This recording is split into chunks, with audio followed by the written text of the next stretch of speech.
આપણે ત્યાં બે કહેવતો બહુ જ પ્રચલિત છે. એક તો પ્રેમ આંધળો હોય છે અને બીજી મોહબ્બતમાં બધું જ જાયજ છે. આજની કહાની આ બે કહેવતોના અર્થને આલિંગે છે. પ્રેમમાં આંધળો વિશ્વાસ રાખીને કૂદી પડેલા અને મોહબ્બતમાં કોઈ પણ હદ પાર કરી જવાની હિંમતનો શું અંજામ આવે છે એની કહાની છે. મોહબ્બત અને નફરતની જદોજહદ અને નફરત માટે જુર્મની દહેલીજ પાર કરી જવાનો આ કિસ્સો બિહારનો છે. બિહારની રાજધાની પટનાથી 320 કિલોમીટર દૂર અરરિયા જિલ્લાના રાનીગંજ થાના ક્ષેત્રમાં આવતા બે ગામોની આ ઘટના છે.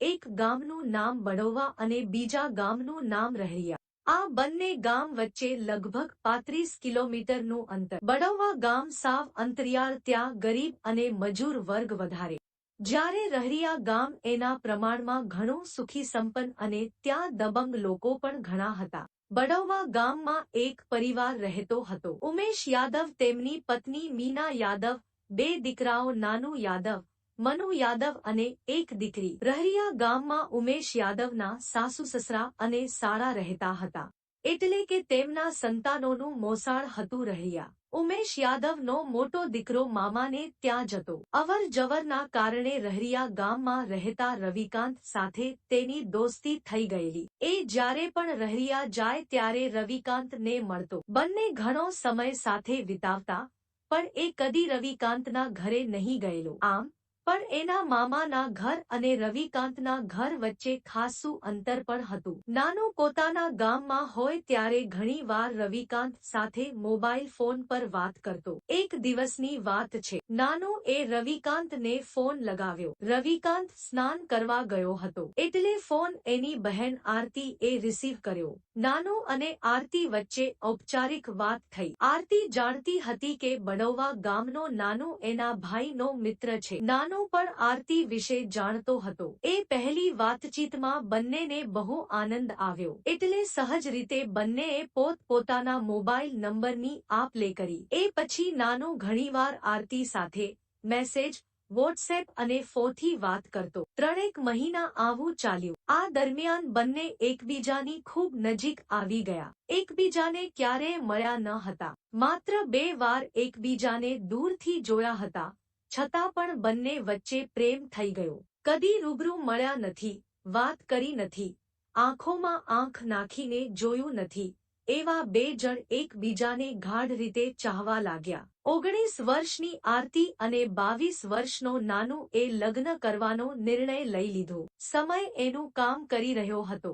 લગભગ 2 વર્ષ પસાર થઈ ગયા હતા. નાનો અવારનવાર મામાના ઘરે આવતો, પણ કોઈને શક ન જાય એટલે આ 2 વર્ષમાં આરતીના ઘર સુધી નહીં ગયેલો. આરતીના પરિવારવાળા પણ કદી એને એકલીને બહાર ન મોકલતા. મળવું તો બધાની સહમતીથી લગ્ન કરીને જ મળવું એવો સંકલ્પ બંનેએ કર્યો હતો. આવી ધારણાથી આરતી અને નાનુ એ મળવાની ઉતાવળ નહોતી કરી. માત્ર મોબાઈલથી વાતો કરતા, પણ એમની ધારણા ખોટી હતી. એ લોકો ભલે મળતા ન હતા, પણ એમનો પ્રેમલાપ ઘરની દિવાલોના કાનથી પરિવારના કાન સુધી પહોંચી ગયો હતો.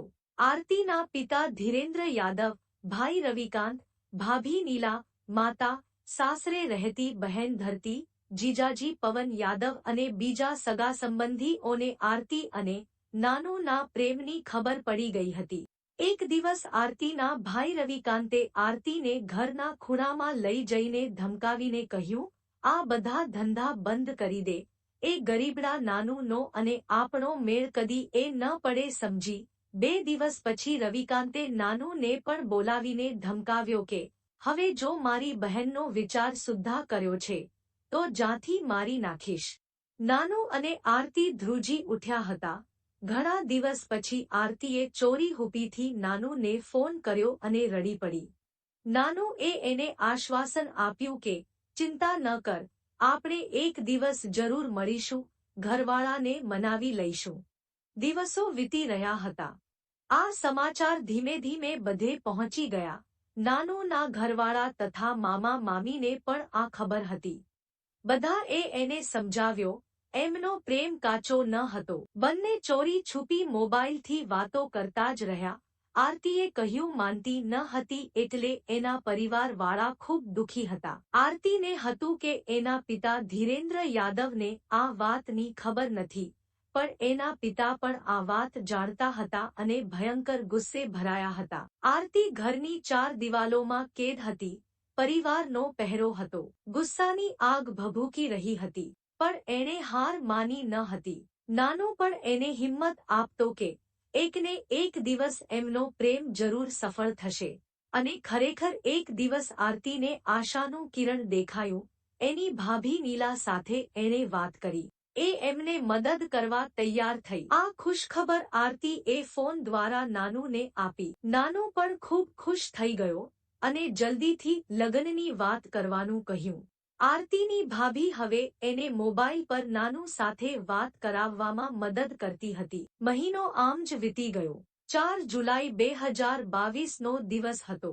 નાનુ એ આરતીના નંબર પર કોલ કર્યો. આરતી, કેમ છે? તું જમી? તમે ખાધું? ના, બાકી છે.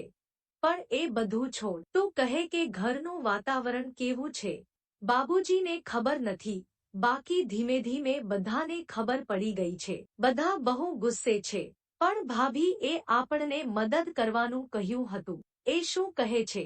એમણે કહ્યું છે કે નાનુને ઘરે બોલાવી લે. પછી બેસીને બધું નક્કી કરી લઈએ. ઠીક છે, હું આવી જાઉં છું કાલે. ભાભી સાથે ફોન પર વાત કરી લઉં છું. અરે, પણ મને ડર લાગે છે. અરે, ભાભી આપણી સાથે છે. મળવા બોલાવ્યો છે. ઘરના સાથે વાત કરવાનું કહે છે. પછી ડર શાનો? તમારું નામ નાનું છે, એમ તમારું દિમાગ પણ નાનું છે. તમને નહીં સમજાય. મને કંઈ ઠીક નથી લાગી રહ્યું. આરતી ગભરાતા ગભરાતા બોલી રહી હતી, પણ નાનુ એ એની વાતને કાનસારો ન આપ્યો. એણે કહ્યું, તું એ બધી ચિંતા ન કર. હું બેઠો છું. આપણને મળતા કોઈ રોકી નહીં શકે. પછી નાનુ એ સીધો જ આરતીની ભાભી નીલાને ફોન લગાવ્યો. આ પહેલા ભાભી સાથે એની વાત થઈ હતી. એણે ભાભીને પ્રણામ કર્યા અને કહ્યું, ભાભી, હવે બહુ થયું, કંઈક મદદ કરો. અમે 2 વર્ષથી ફોન પર વાત કરીએ છીએ.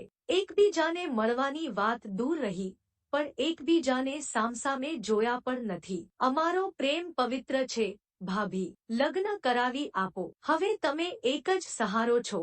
હવે રાહ નથી જોવાતી. ભાભી એ કહ્યું, ચિંતા ન કરો, મારે બધી વાત થઈ ગઈ છે. બસ, તમે કાલે રાત્રે ઘરે આવીને સસરાજી અને એમને મરી જાવ, એટલે લગ્ન પાક્કા. 10 વાગ્યા પછી આવજો, જેથી આજુબાજુના લોકો કાનાફૂસી ન કરે. ભાભીએ આશ્વાસન આપ્યું. નાનુના આનંદનો કોઈ પાર ન રહ્યો. બીજા દિવસે ઘરે મિત્રને મળવા જવાનું કહીને નાનુ ભાભીની સૂચના મુજબ મોડી રાત્રે 10:30 વાગ્યાની આસપાસ આરતીના ઘરે પહોંચી ગયો. એ વખતે ગામના મોટા ભાગના લોકો સૂઈ ગયા હતા અથવા તો ઘરમાં હતા. નાનુ આરતીના ઘરમાં ગયો. આરતીના માતાપિતા અને ભાઈ મુખ્ય ઓરડામાં હતા. તેમણે નાનુને આવકાર આપ્યો, બેસાડ્યો, પાણી આપ્યું અને પછી દરવાજો બંધ કર્યો. આરતીના પિતા ધીરેન્દ્ર યાદવે પૂછ્યું, બોલ, શું કહેવું છે? નાનુ એ ધીમા અવાજે કહ્યું, હું અને આરતી એકબીજાને પ્રેમ કરીએ છીએ અને લગ્ન. આટલું બોલતા જ આરતીનો ભાઈ એના પર ધસી પડ્યો, એનો કાંઠલો પકડી લીધો અને બીજી જ સેકન્ડ બીજા ઓરડામાંથી એક પછી એક એમ 5 લોકો એ ઓરડામાં ધસી આવ્યા. એકના હાથમાં બેટ હતું, બીજાના હાથમાં સળીઓ, ત્રીજાના હાથમાં ધારીઓ, ચોથાના હાથમાં દંડો અને પાંચમાના હાથ ખાલી હતા. પણ એ કંઈક જુંદું જ ધારીને બેઠો હતો. બધાએ નાનુને ઢસડીને બાજુના રૂમમાં લઈ ગયા. પછી જે થયું તે દેશની પ્રેમ કહાનીઓના ઇતિહાસમાં હચમચાવી દેનારું હતું. હદપાર કરનારી, રૂવાડા ઊભા કરી દેતી અને આંસુ લાવી દેતી આ ઘટના નેક્સ્ટ પાર્ટમાં